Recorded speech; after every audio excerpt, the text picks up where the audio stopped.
The president is here in London taking medical treatment, but we'll be talking about all that. But for now, I'm going to come back again to you in the studio. It is Star Radio UK, your finest African and Caribbean radio station in London. Yes, how are you doing, sir? Well, it's a bright, morning, and I'm doing very well. It's good to be back again, as usual. After quite a lot in terms of, latest information that we try to bring to all our listeners from around the globe. But as you can see, it's good to be back again to UK after quite a lot in Africa, where Star Radio UK was doing quite a lot, before we return back to London, and we will be doing more to all our listeners. But for now, I'm doing very well. 16 minutes past 11. It is Star Radio UK. All right. So what's up? What is the top story today in Nigeria? Well, the top story is we're expecting, a court resumption back, with those that were taken to Abuja, by the DSS.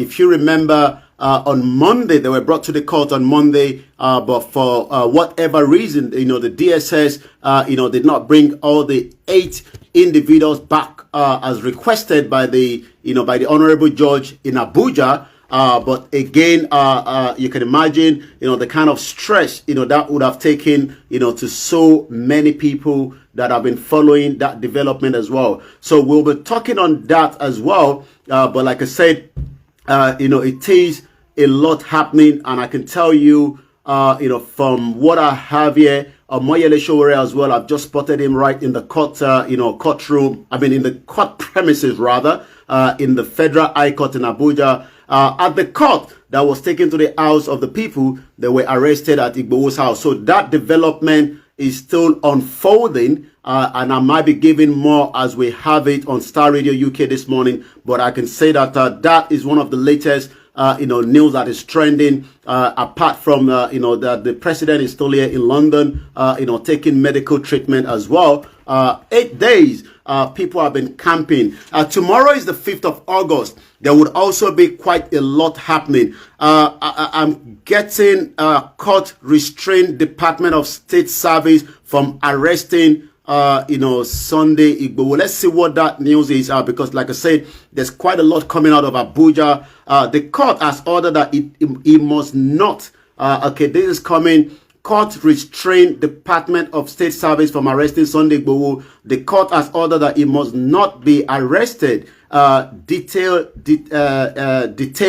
killed in the next 14 days. So in Oyo, let me bring this closer to the house.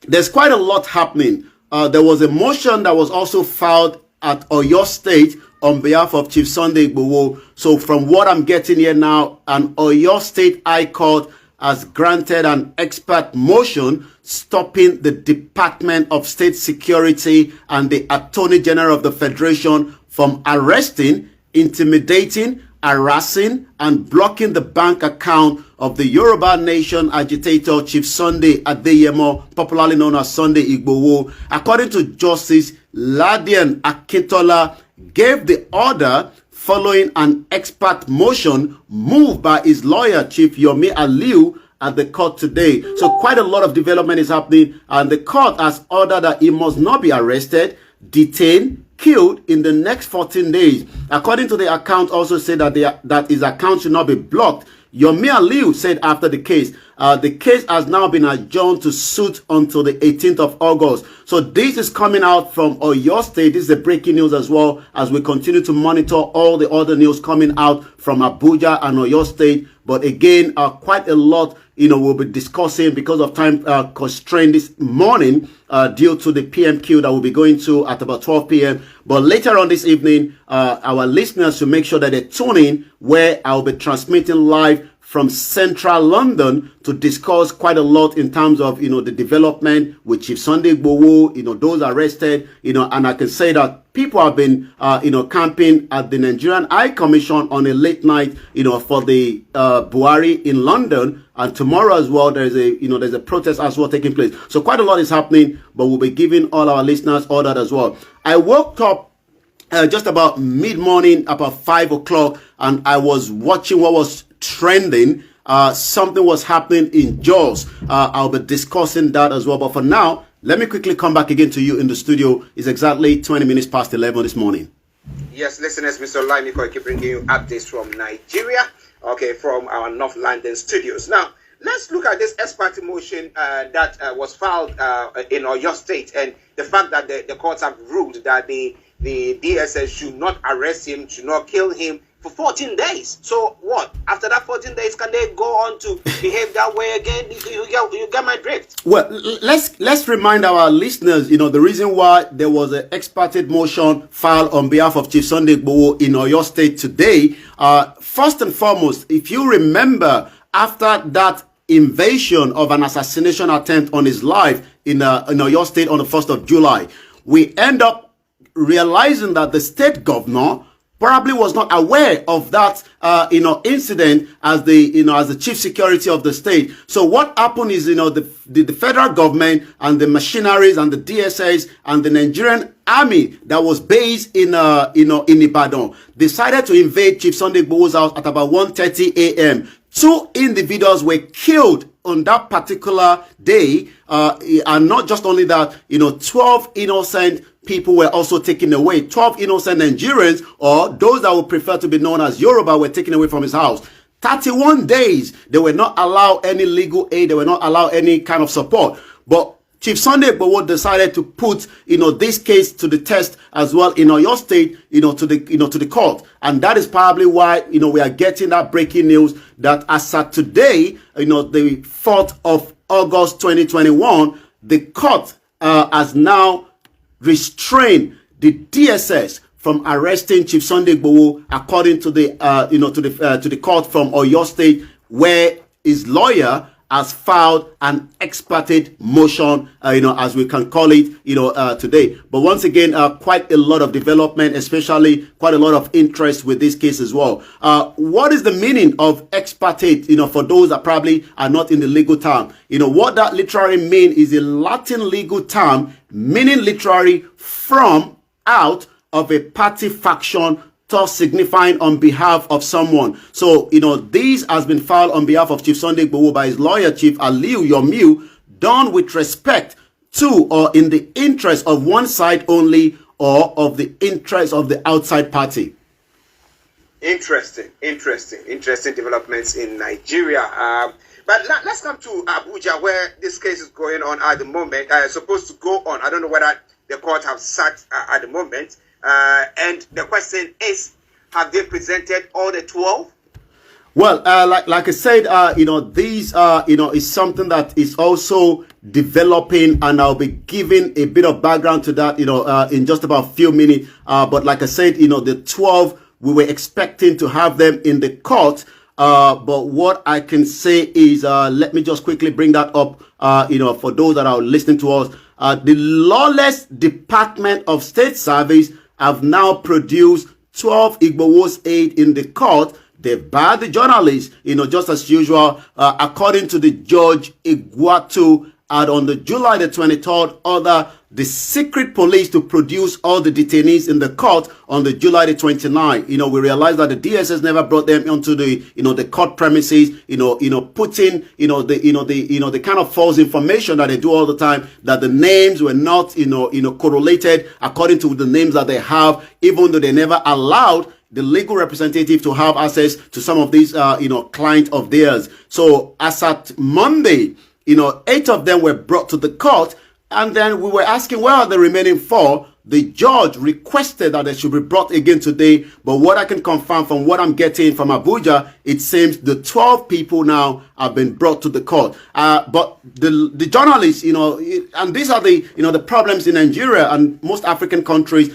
Journalists tend not to be given access to the job that they love to do. I mean, I was watching the harassment of the DSS in the glare open court, with the cameras brimming, and you can imagine if the DSS could be, brushing and attacking a journalist right in the presence of the court, all you could think of what could happen if that was not in the presence of the court. But what I can confirm, it seems 12 people that were taken from Chief Sunday Igboho's house after the assassination attempt on his life has now been delivered to the High Court. According to the security agency, had flouted the order as they failed to produce them. But as I can say, the Department of State Service on Wednesday have now bowed to the Constitution and to the court of the law, the court of the land, brought all the 12 detainees of Yoruba Nation agitator Chief Sunday Adeyemo, popularly known as Sunday Igboho, to the Federal High Court before Justice Obiora Iguatu. Officials of the DSS have also prevented journalists from entering the courtroom. Well, they are a law to themselves, but I say it, power is transient, and it's just a matter of time. They have to actually think things through. Abiodun Adegzona says, good morning to Star Radio UK, and good morning to Mr. Olaimi Koiki. Yoruba Nation, no going back. Okay, now let's look at some of the other stories there. My apologies. You remember last time when this case was heard in the federal capital again, we had Sowore who was arrested. Now, what has happened to that? Is there a case against him? What happened? Well, I mean, Sowore has become like a stinging bone in the hands of the DSS and the federal government. I mean, he's got a court case himself. He has been kept in Abuja. 2 years ago, tomorrow was actually when Sowore was picked up, by the DSS. I mean, if you go on his Twitter feed, you realize that he has pinned that particular video when the DSS busted into his hotel room 2 years ago and wanted to, not wanted, they took him away, and the rest they can say. I mean, I've got that saying here on the 5th of August, caught on the tape, how the Nigerian DSS operative illegally adopted Sowore, and this has been something that he has pinned on his Twitter handle since 2019. But tomorrow, he has said, he doesn't mind if he has to be arrested the day before, but he has asked everyone again to come out. And this time around, he has also invited those that are, the Yoruba and the Biafra and the Middle Belt to join this protest as well. But like I said, people have been camping, according to the information I have, in the last 8 days that Buhari has been in London taking medical treatment after the education summit that he said he was coming down to do. So I'll be having a live broadcast later on Niger Voices from central London to find out whether this has been going on, and then some other activities, because if you remember, after Chief Sunday Igboho's house was invaded, people started coming out on a daily basis. Remember, people were also coming out from the Biafra just after Nnamdi Kanu was picked up as well. So it seems central London is now the point where the diaspora, the Nigerians, the Oduduwa, the Yoruba, the Biafra are venting their anger on the British government from not doing much as well. Once again, this is Star Radio UK. It's exactly 11:28. Because of time permit, we just go straight to some of those other headlines, and then we will be coming more later on at Niger Voices at exactly 1800 hours, where we'll be giving you all the news and all the development as it's breaking. So Central Bank of Nigeria has now issued guideline for payment service holding companies. That is coming from the headline as well. ACN CPC died in 2014 to give birth to the new Nigeria, according to Engineer Olusegun. That is coming from the headline as well. Suno Assurance posts 313 million profit. That is coming from the headline as well. Federal government should complete payment of the pension backlog. We've seen that most Nigerians that have worked, whether with the state or the federal, tend not to have, their pension after working 35, 40 years in service. And then most of them died trying to get some of these as well. It has become a big backlog. We've talked about it. And if you remember, this was how Minor, one of those, individuals that also took away a pension fund that was meant for, Nigerians, decided to flee to Niger State, and then it was picked up again. There has not been much on his name recently, but I'm just putting to find out what has been happening. So I've gone back now 2 weeks ago. It seems court case closes, Minor case adjourned for adoption of the final written witness. Let's give us a background to this case again, since we are discussing pension here. A federal high court in Abuja some 2 weeks ago on Friday have ordered the closure of the case of Abdulrasheed Minor, who was the chairman of the Fund Pension Reform Tax Team. According to Justice Okon Agban, who gave the order, also fixed October the 4th for the parties in the case to adopt their final written addresses. According to the news agency of Nigeria, NAM, report that after an adoption of the final written address, a case is fixed for a judgment. According to Minor, the first defendant, who was arraigned before Justice Akpan on October 25th, 2019 by the EFCC, the Economic Financial Crime, alongside his firm, Common Impute Property and Investment Limited, the second defendant, pleaded not guilty to 12-count charge bordering on money laundering to the tune of 2 billion naira. He ran away after it was ordered to be ordered to be remanded in the Kuje Correlation Center. Justice Akpan on January 28, 2019 varied Minor's bail condition following his inability to meet the bail terms granting him on the 26th of November 2019. 8 months after that, Akpan reduced Minor bail condition from 1 billion naira to 500 million. You can see that, we are talking about huge amount of money here, to get a surety to make sure it doesn't become somebody that is going to run away. But with that, with a surety in the like sum, who must be serving senator as opposed to the earlier order of the producing. But to cut it short, Minor jumped bail, fled to Republic of Niger State around September 2020. The court on November 18, 2020 revoked his bail, ordered his arrest anywhere he was found, and the court also ordered his trial to continue in his absentee. His surety in Dumi was remanded in Kuje prison for about 5 days before Minor was rearrested. So you can see, the kind of pain that Nigerians go through on a daily basis, especially those that have served the country, but yet the country refused to serve them. I'm just going to put a stop there because of time constraint. Come back again to you in the studio. This again is Star Radio UK, your finest African and Caribbean radio station in London. And I'll report back again to you now in the studio in Croydon. Yes, listeners, Mr. Olayemi Koiki bringing you updates from Nigeria. Before we go to the social media, what is trending there? The protesters who have gathered at the Nigerian High Commission, have they had any interaction with the officials there?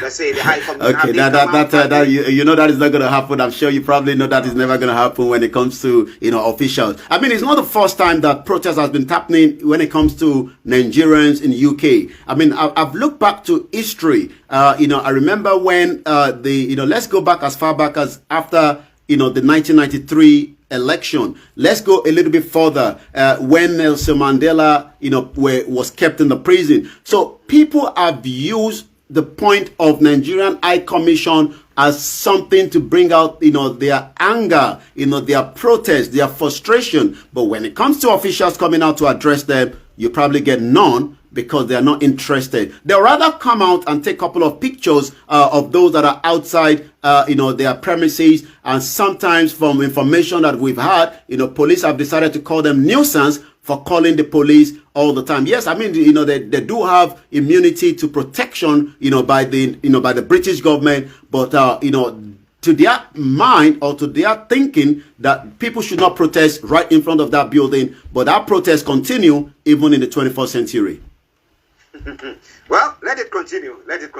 Now, let's have a quick look at Sunday Igboho's case. Have there been any update from it, from there in Benin at all? Well, as we speak right now, there has not been any update yet. And the reason for that is, a case has been adjourned until the court. And you've got to remember, the Beninese system, judicial system is different from Nigeria. So that means, we have to wait for the judge to give another date before, the sitting can take place. But until then, it remains in a safe place in the hands of the Benin. And while, his legal representatives have filed what we know as an asylum for him and continue to make sure that he's being well taken care of in the present and the in the system where he has been kept, within that system that we know when situation like that is happening, is an high profile person and he needs to be kept well and he needs to be well taken care of, both physically, mentally, and healthcare. And I can assure that the legal representatives are doing everything to make sure that he gets every necessary support that he needs to get. Also, just to talk about the Mazi Nnamdi Kanu case as well, from information, the legal representative have now had opportunity to see him. He has sent greetings to all his, his followers from around the world, and from the information that we have as well. This is Star Radio UK, your finest and African and Caribbean radio station in London. So he has also been having access. We don't know when that is going to happen, but the British consular in Abuja will have access to him very soon. Okay, that's a good one there. That's a good one there. But somebody is asking a question pertaining to these 12 people who have been brought to the courts in Abuja. They are asking about their welfare. Have there been any pictures of them? How are they? Are they looking frail? Have they been mistreated or anything of the sort? Do you have any information about that? Well, if you if you remember that we saw them on Monday, which was less than 48 hours ago. I mean, yes, there's no one in captivity, especially when it comes to the Nigerian system. That you might think you expect them to look very good. Yes, they look, from the picture that I've looked at, I've studied those pictures, I've looked at the video.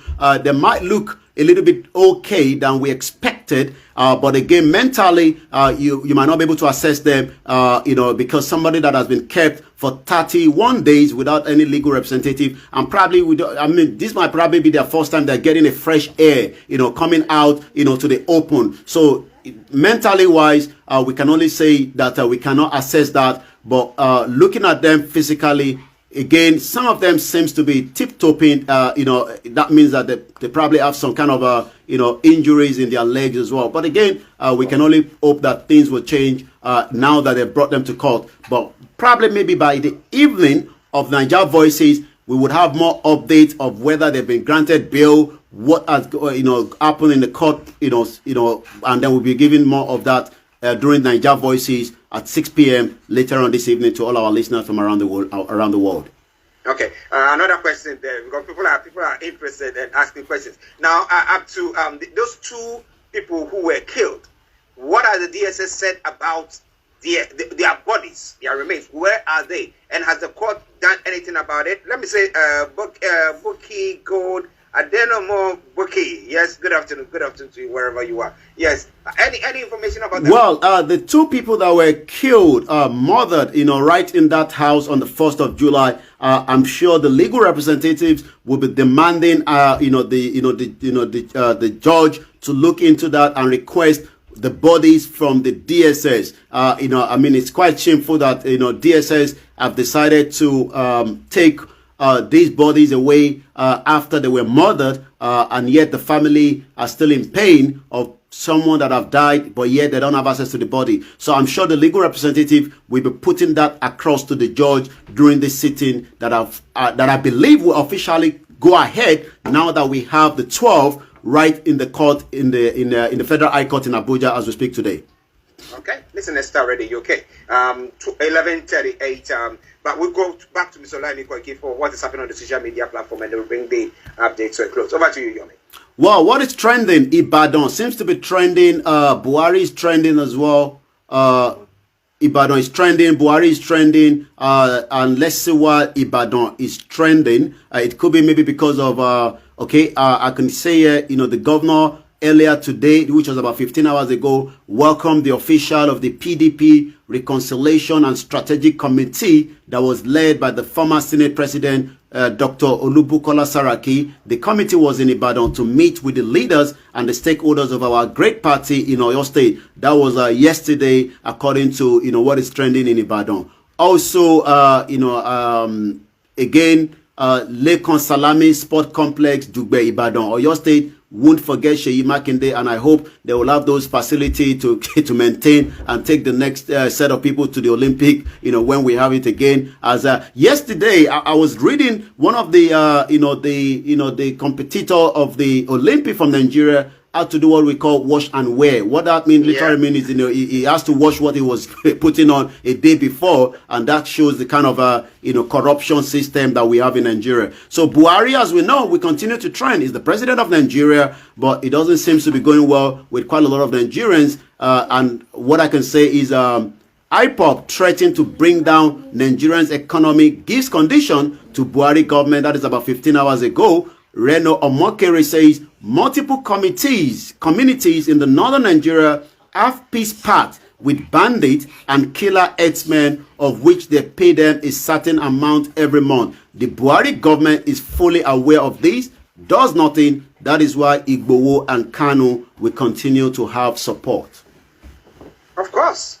Of course, I wouldn't have anything else to say about that, because if you, as who have been given the power to do so, to see to the protection and the security of the people, you are not doing so, and individuals thought, no, we have to stand up for our people, then why do you blame them? Why do you come after them? Why don't you go about after the bandits and those who are doing all those rubbish things there? Well, it is Star Radio UK. Prince Adebanjo Israel Bemi, he says, good afternoon, Star Radio.